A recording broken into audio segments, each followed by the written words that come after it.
Assalamualaikum warahmatullahi wabarakatuh. Apa kabarnya hari ini anak-anak? Semoga tetap sehat dan semangat ya. Kita berdoa semoga pandemi ini segera berakhir. Bertemu kembali dengan Ibu Mimas Asti Mutiarani hari ini dalam pelajaran Ilmu Pengetahuan Sosial kelas 7 semester 1. Di dalam video pembelajaran kali ini, Ibu akan membahas materi bab 1, yaitu tentang manusia, tempat, dan lingkungan. Dalam subbab materi baru, yaitu kondisi alam Indonesia. Adapun tujuan pembelajaran kita hari ini adalah setelah selesai menyimak video pembelajaran ini, diharapkan anak-anak dapat yang pertama menjelaskan kondisi fisik wilayah Indonesia dengan baik. Yang kedua, menjelaskan flora dan fauna Indonesia dengan benar. Namun, sebelum kita memasuki materi kita hari ini, mari anak-anak kita ingatkan dulu sedikit materi kita minggu lalu, yaitu tentang dinamika kependudukan Indonesia. Di dalam materi tentang dinamika kependudukan Indonesia, kita sudah mempelajari tentang jumlah penduduk Indonesia, tentang komposisi penduduk Indonesia, tentang persebaran penduduk Indonesia, tentang pertumbuhan dan kualitas penduduk Indonesia, serta tentang keanekaragaman etnik dan budaya Indonesia. Nah, hari ini kita akan membahas tentang kondisi alam Indonesia. Sebagai suatu wilayah, Indonesia memiliki kondisi fisik tertentu. Kondisi fisik ini akan dapat dikenali dari yang pertama, kondisi geologi. Yang kedua, bentuk muka bumi. Yang ketiga, iklim. Kondisi fisik ini akan sangat mempengaruhi corak dan keanekaragaman atau karakteristik makhluk hidup yang ada di atasnya. Sekarang mari kita coba untuk lebih memahami lagi tentang kondisi geologi Indonesia. Pada pertemuan sebelumnya, sebenarnya kita sudah pernah mempelajari tentang letak Indonesia, baik secara astronomi, secara geografis, ataupun secara geologis. Nah, sekarang coba siapa anak-anak ibu di kelas ini yang masih mengingat tentang pengertian dari letak geologi? Ya, benar sekali. Letak geologi adalah letak suatu wilayah berdasarkan struktur dan komposisi batuan yang membentuk bumi. Secara geologis, Indonesia terletak pada pertemuan 3 lempeng tektonik besar, 2 jalur pegunungan besar, dan terbagi menjadi 3 daerah.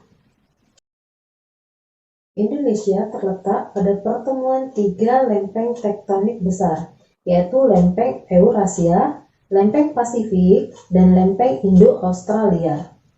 Juga terletak pada pertemuan 2 jalur pegunungan besar, yaitu jalur pegunungan Sirkum Mediterania dan Sirkum Pasifik, serta terbagi menjadi 3 daerah, yaitu Dangkalan Sunda, Dangkalan Sahul, dan Laut Tengah Australia Asiatis. Lempeng Indo-Australia bertumbukan dengan lempeng Eurasia di lepas pantai Sumatera, Jawa, dan Nusa Tenggara. Sedangkan lempeng Pasifik bertumbukan dengan lempeng Eurasia di utara Papua dan Maluku Utara.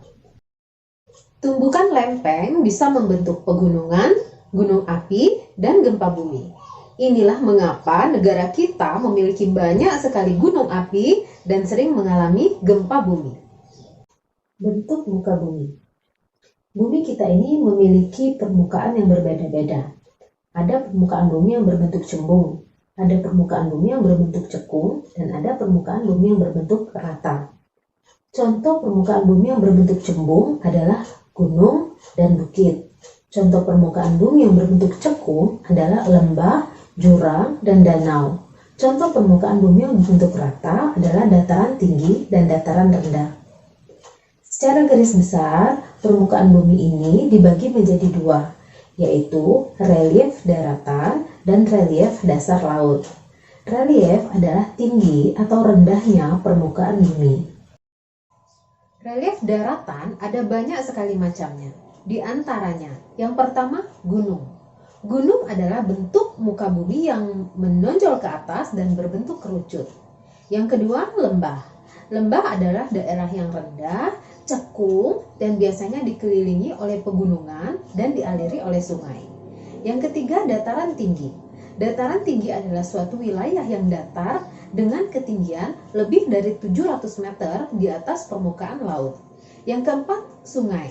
Sungai adalah aliran air yang besar dan memanjang serta mengalir terus-menerus dari sumbernya ke muara. Yang kelima, perbukitan. Perbukitan adalah kumpulan bukit-bukit. Yang keenam, danau. Danau adalah cekungan besar yang digenangi air. Yang ketujuh, dataran rendah. Dataran rendah adalah bagian dari permukaan bumi yang berbentuk datar dengan ketinggian 0 sampai 200 meter di atas permukaan laut. Relief dasar laut. Relief dasar laut adalah tinggi atau rendahnya permukaan bumi di dasar laut.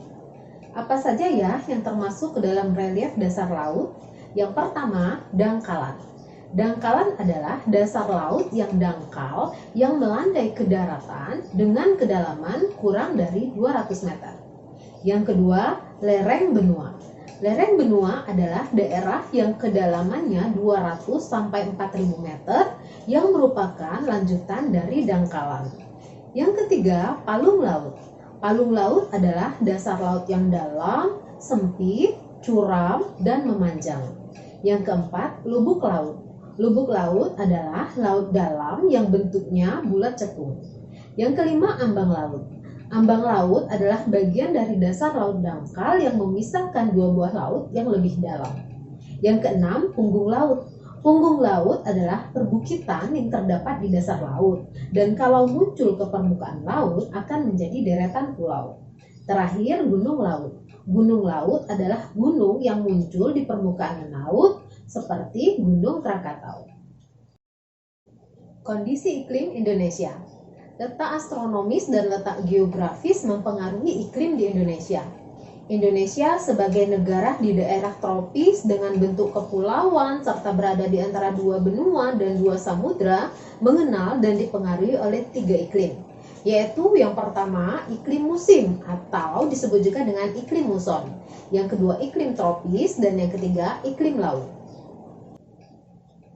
Iklim muson adalah iklim yang dipengaruhi oleh angin musim yang berubah-ubah setiap periode waktu tertentu. Biasanya satu periode perubahan adalah 6 bulan. Angin yang berpengaruh terhadap angin ini adalah angin muson barat dan angin muson timur. Iklim tropis adalah iklim yang terjadi karena Indonesia terletak di daerah Khatulistiwa. Dan iklim laut adalah iklim yang terjadi karena Indonesia adalah negara kepulauan. Flora dan fauna. Flora adalah berbagai jenis tumbuhan dan tanaman yang ada di permukaan bumi. Sedangkan fauna adalah berbagai jenis hewan. Indonesia memiliki keanekaragaman flora dan fauna yang sangat besar. Bahkan keanekaragaman hayati Indonesia termasuk 3 besar di dunia. Sekarang kita akan mempelajari tentang persebaran flora di Indonesia. Flora di Indonesia dibedakan menjadi 2 kelompok besar, yaitu yang pertama kelompok Indo-Malayan dan yang kedua kelompok Indo-Australia. Kelompok Indo-Malayan meliputi kawasan Indonesia Barat. Pulau-pulau yang termasuk ke dalam kelompok ini adalah Sumatera, Kalimantan, Jawa, dan Bali. Sedangkan kelompok Indo-Australia meliputi kawasan Indonesia Timur. Pulau-pulau yang termasuk ke dalam kawasan ini adalah Sulawesi, Nusa Tenggara, Maluku, dan Papua. Lalu jenis tanaman apa saja ya yang ada di wilayah tersebut? Contoh tanaman yang ada di Indonesia bagian barat adalah meranti, rotan, dan berbagai jenis nangka. Sementara tanaman yang ada di Indonesia bagian timur contohnya adalah kayu putih, matoa, dan sagu. Sekarang kita lanjutkan pembahasan mengenai fauna. Fauna Indonesia dikelompokkan menjadi 3 bagian, yaitu yang pertama fauna asiatis, yang kedua fauna peralihan, dan yang ketiga fauna australis. Ketiga bagian fauna ini dipisahkan oleh garis Wallace dan garis Weber. Garis Wallace adalah garis yang membatasi persebaran fauna asiatis dan fauna peralihan. Sementara garis Weber adalah garis yang membatasi persebaran fauna peralihan dan fauna australis.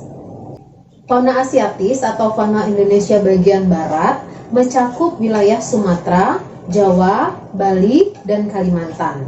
Ciri-ciri fauna asiatis adalah yang pertama, mamalia berukuran besar, yang kedua berbagai jenis kera, dan yang ketiga berbagai jenis ikan air tawar.